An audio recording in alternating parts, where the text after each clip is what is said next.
Goeiemôre liewe gemeente en baie welkom by die SA gemeente in Guildford se aanlyn diens vanoggend. Dis vandag Palm Sondag, volgende Sondag hou ons Paasfees en eintlik ongelooflik om te dink dat ons nog 'n keer om die son is, né? Nee? Kom ons sit net so, dan bid ons saam. Here, wanneer ons terugdink aan die laaste jaar, kan ons so duidelik die tye sien dat U goedheid en U guns ons agtervolg het, ons vasgedruk het, ons vasgevang het om U seën aan ons te bewys. En wanneer ons nou nader aan Paasfees kom, Here, soveel te meer, dat ons kan onthou die goedheid en die guns wat van daardie kruis afgedrup het. Vandag, Vader, kom gee ons vir U ons tyd, ons aandag, al ons denke, ons sinne, en ons is teenwoordig, Here, nou in hierdie oomblik, om van U te hoor. Dankie, Here, dat U gekies het om vandag ook hier by ons te wees. Amen. Nou ja, soos ons gesê, dis Palm Sondag vandag, en teen die einde van hierdie week is so baie kritiese goed gebeur in die lewe van Jesus en van sy disippels, wat nie net die hele uiteinde van hulle lewens sou verander nie, maar ons sin ook. Nou vir 'n verandering sluit ons nie by die storie aan op daardie Palm Sondag nie, maar op die vooraand van Jesus se kruisiging. As jy wil saamlees, Johannes 13 vanaf vers 12. Daar staan: Nadat Jesus hulle voete klaar gewas het, het hy sy boklere aangetrek en weer aangelê by die ete. En hy sê toe vir hulle: Verstaan julle wat ek gedoen het? Julle noem my leermeester en Here, en reg so, want ek is dit. As ek dan, wat julle Here en leermeester is, julle voete gewas het, moet julle ook mekaar se voete was. Ek het vir julle voorbeeld gestel, en soos ek vir julle gedoen het, moet julle ook doen. Hoe waar is dit tog nie? 'n slaaf is nie belangriker as sy eienaar nie, en 'n gestuurde ook nie belangriker as die een wat hom gestuur het nie. As julle hierdie dinge insien en julle eie maak, sal julle gelukkig wees as julle dit ook doen. Nou toe ek Shahida Jafta se Facebook post lees met hierdie T-hempie van haar, toe tref het daar maar diep. Want ek het ook morsig na die Here toe gekom. Kans is goed, jy het ook.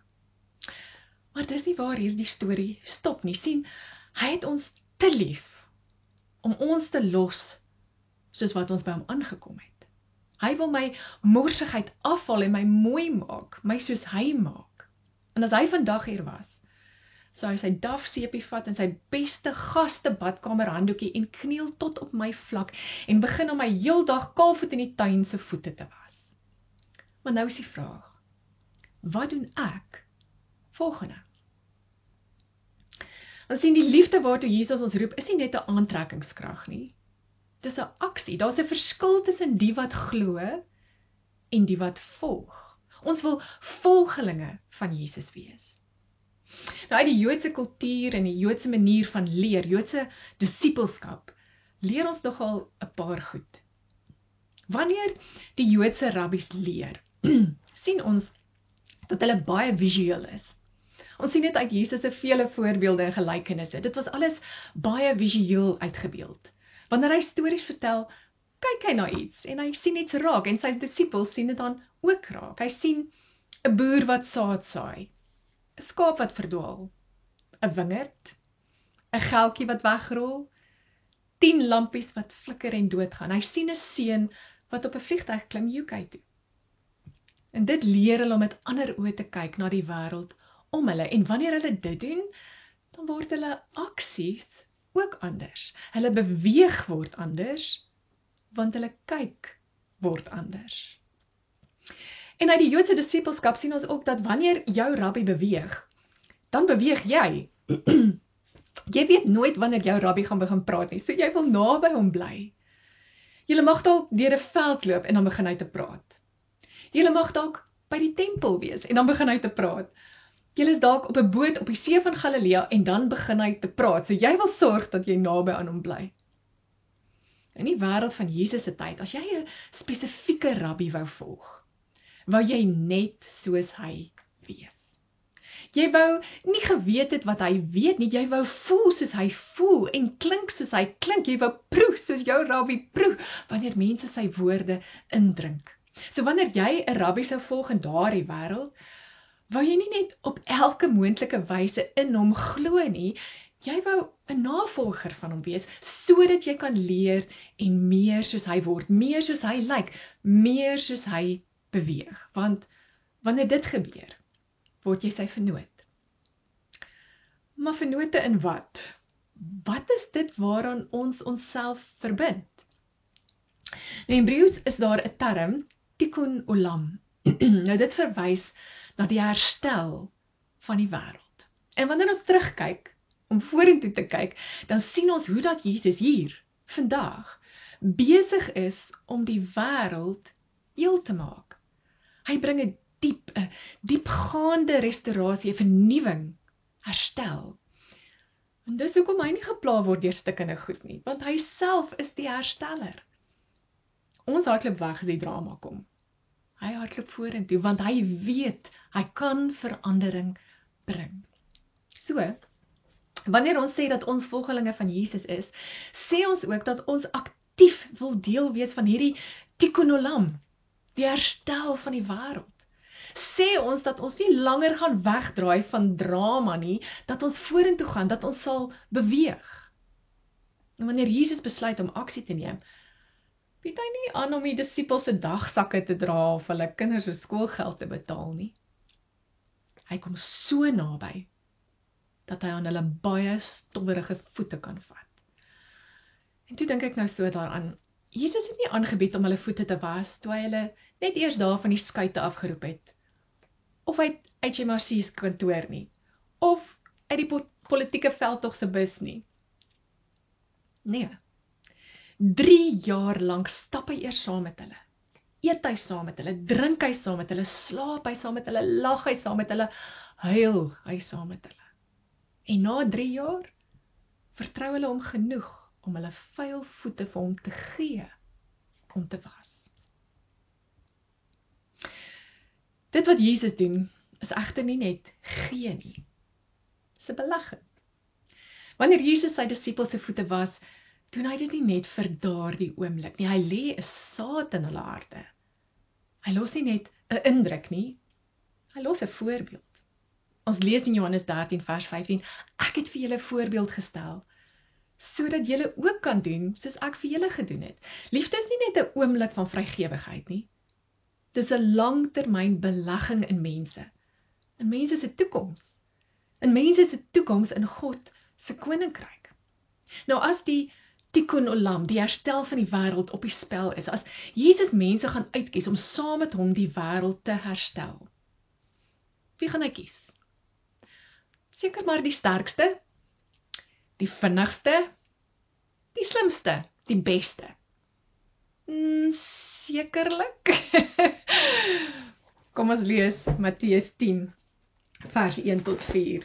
Daar staan: Jesus het sy 12 disippels na hom toe geroep en aan hulle die volmag gegee om onrein geeste uit mense te dryf en elkeen met 'n siekte of kwaal gesond te maak. En hier volg die name van die 12 apostels. Eerstens Simon, ook bekend as Petrus, en Andreas sy broer, vervolgens Jakobus, die seun van Zebedeus, en Johannes, sy broer, Filippus en Bartolomeus, Thomas en Matteus, die tollenaar, Jakobus, die seun van Alfeus en Tadeus, Simon, die ywerraar, en Judas Iskariot, wat Jesus sou uitlewer.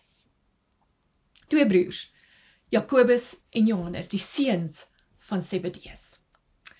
Nou ons lees in die Bybel dat Jesus self vir hierdie twee 'n bynaam gegee het.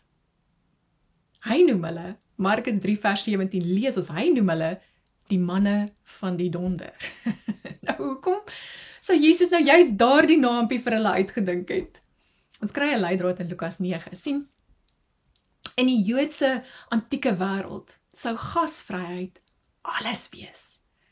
Jou gasvryheid sou wys hoe jy dink oor God en om jou huis oop te maak vir mense, om gasvry te wees, sou een van die hoogste deugde wees in die Midde-Oosterse wêreld van daai tyd af tot vandag toe. So, om iemand jou gasvryheid te ontsien, sou 'n totale skande gewees het in daardie tyd.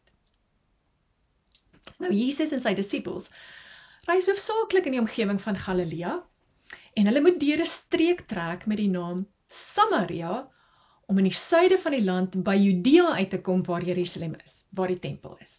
Nou hierdie Galileërs, hierdie Jode, moet tussen die Samaritane van Samaria deur en in Jesus se tyd het hierdie twee stamme al 700 jaar lank geskiet, geskop en boom geklim. Kan jy jouself indink hoe dit moet wees om vir 700 jaar vir iemand kwaad te wees? Die diepte van daardie haat, die krag van daardie spanning. In eie geskiedenis leer ons dat hulle in fisiese gevegte betrokke sou raak, die Jode en die Samaritane. Hulle mekaar nie net van 'n afstand af vuil uitgekyk nie. Dit was 'n Driekus Du Plessis en Sean Strickland geval hierdie close-up and personal. Hierdie was 'n gevaarlike pad wat hulle gevat het. Maar bly dan net in Galilea. Hulle kon nie net in Galilea bly nie, want die tempel is in Jerusalem en Judea en hulle was op pad na die Joodse feeste by die tempel toe. Dan lees ons in Lukas 9. Jesus se volgelinge het in 'n dorp in die gebied van die Samaritane aangekom om vir Jesus kos en slaapplek te reël. Maar toe die inwoners hoor dat hy op pad was Jerusalem toe, wou hulle niks met hom te doen hê nie.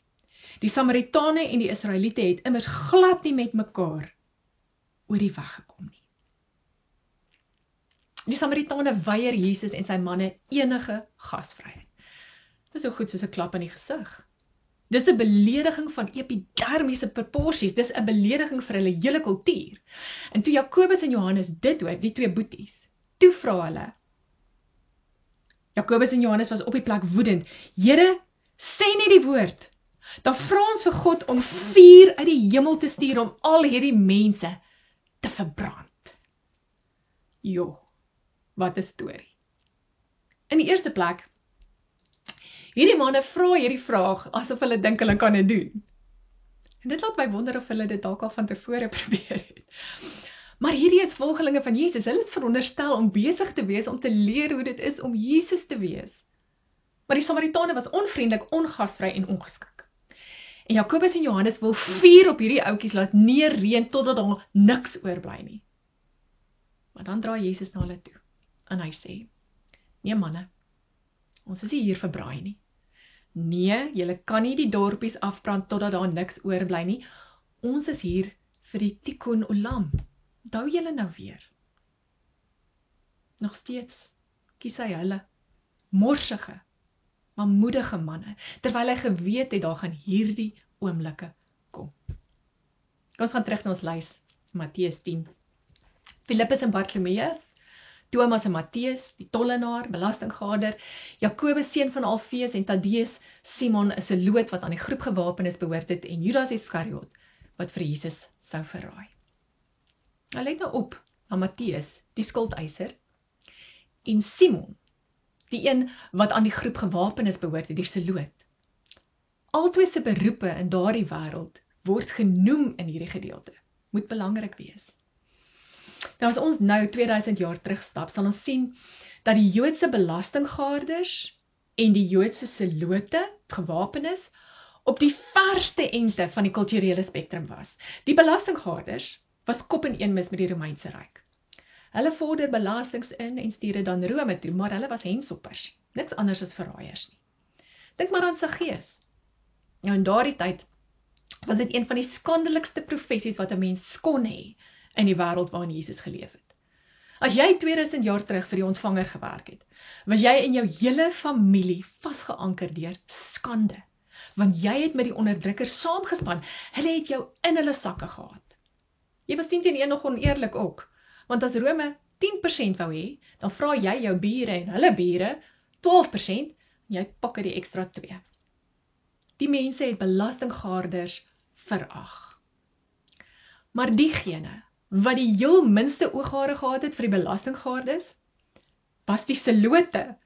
En in Matteus 10 lees ons dat Simon 'n seloot was. Nou die selote het geglo dat die koninkryk van God sou kom met 'n swaard. En hulle was gereed om hulle wapens te gryp en 'n fight met Rome te gaan soek. Hulle wou die onderdrukker laat tuimel en Joodse onafhanklikheid terugwen, Joodse selfbeskikking, Joodse vryheid. En daar was 'n sekere sekte binne hierdie selote wat bekend was as die Sikari. En hulle het opgetree as sluipmoordenaars. Hulle sou so 'n klein dolkie dra wat so 'n krom gehad het. En hulle sou hierdie dolk onder hulle klede hou. Tot by 'n belastinggater of enige ander Romeinse liefhebber, dan stap hulle tot by hierdie een. En uit die geskiedenis lees ons dat hulle hierdie dolk dan onder die skuldige se borsbeen opwaarts indruk en so die hart van hulle teiken deurboor. Dan pluk hulle daai dolk uit, steek dit weer weg onder die klere en raak weg in die skare. Sluipmoordenaars. En nou in Matteus 10 lees ons hoe dat Jesus 'n belastinggaarder en 'n seloot kies om 2 van sy disippels te wees, om deel te wees van die heelmaak van hierdie wêreld, saam met hom. Ek wonder hoe dit sou lyk in die werklike lewe. So Matteus met een oog oopgeslaap het, altyd met een oog op Simon. En dalk sou Simon, soos hulle oor die berge en dale loop, so skelm klap agter Matteus se kop en kry waar hy dink Jesus kan hom nie sien nie. Ek wonder of hulle langs mekaar sou sit as daar geëet word. Of sou die een daar en die ander een deur vir hulle tuis maak. Matteus 10 wys ons dat wanneer Jesus kies, wanneer die tikkun olam op die spel is, sal hy seuns van donder kies. Hy sal belastinggaarders kies. Hy sal sluipmoordenaars kies. En dis baie goeie nuus. Want dit beteken, hy sal vir my en vir jou ook kies. Hy soek nie na ons in ons sterkte nie. Hy kyk nie of ons gekwalifiseerd genoeg is, skerp genoeg is, slim genoeg is, vinnig genoeg is, geleerd genoeg is nie. Jesus gee nie om morsige mense soos ek te kies nie. Hy is besig met 'n belegging. Hy weet dat hierdie morsige mens, wat naby aan hom leef en naby aan hom bly, mettertyd soos hy sal word. Dat hy daardie werk in my lewe sal doen. En in Matteus 10 hoor ek hom sê, "Haai jy daar, kom volg my." En met tyd sal jy soos ek word, en dan kan ons vennote wees in hierdie heelmaak van hierdie wêreld. Hy is besig met 'n belegging in die herstel van die wêreld. Is ek besig om in die toekoms in die herstel van hierdie wêreld te belê? Dank Vader, ons hoef dit nie uit ons eie leegheid te doen nie. Dinsdale Young skryf, en dis in die 1800 skryf hy al, "As long as there are sinners in the world, there will be no lack of opportunities for serving the Lord Jesus. We have each to find our own opportunity. Doing what lies nearest us is our wisdom. Because it lies nearest us, we are more responsible for it than anyone else. We serve as the lightest lamp serves, and it is not expected to give light to those a mile away." Die mense wat op daardie tyd, in daardie hoofstuk van sy lewe die naaste aan die Here Jesus was die mense wie se voete hy gewas het. Dit was wat hulle nodig gehad het op daardie dag, selfs net op daardie oomblik, so kort voor ete. Dit was hulle onmiddellike behoefte na 'n lang dag op die stowwerige paaie van Jerusalem. En die impak wat daardie aksie van diensbaarheid op hulle gehad het, sou baie langer vars in hulle geheue bly as bloot die tydelike verligting van 'n wêreldse las. Ja, hulle voete voel beter, maar hulle harte meer nog. Hy was hulle voete. Hy wil hê dat hulle die voete van die wat naaste aan hulle was, moes was. Hy vra nie dat hulle enigiets uit hulle eie krag moes doen nie. Hy gee die voorbeeld. En hy gee die krag. Ons lees in Filippense 2 vers 13, "God is working in you to make you willing and able to obey him." Willing and able. As 'n frase in Israel wat sê, "The living God meets us right where we are. He never leaves us there. He never leaves us unwilling or unable. Ek sluit af. Daar's 'n Japaneese protestante Christen teoloog waarvan ek te hore gekom het, Kosuke Koyama, en hy skryf: What Jesus would say to us when he meets us on the other side of the veil. You've had a difficult journey. You must be tired and dirty. Let me wash your feet. The banquet's ready. Here, U alleen weet die paaie waar U plan vir ons lewe ons vat. Here, maar maak nie saak waar die paaie ons vat nie. U maak ons willing and able. U sou nie gesê het ons moet voete was as dit nie so was nie. Here, vandag bid ek vir elkeen wat hier luister, Here, dat U sommer nou in gedagtenis sal bring iemand wie se voete ons kan was, welke manier ook al. Here, dat U elkeen van ons willing and able sal maak, dat ons dit nie sal laat gaan voordat dit gedoen is nie, dat die Heilige Gees ons gedurende deur daaraan sal herinner. En laat dit ook nie net 'n eendag ervaring sal wees nie, Here, maar dat ons voortdurend sal kyk en sal soek vir geleenthede om te doen soos wat U gedoen het. Om voete te was soos wat U gewas het. Dankie, Here. Ek het morsig na U toe gekom, maar U het my voete gewas. En ek kan nou ook. Dankie, Here. Amen.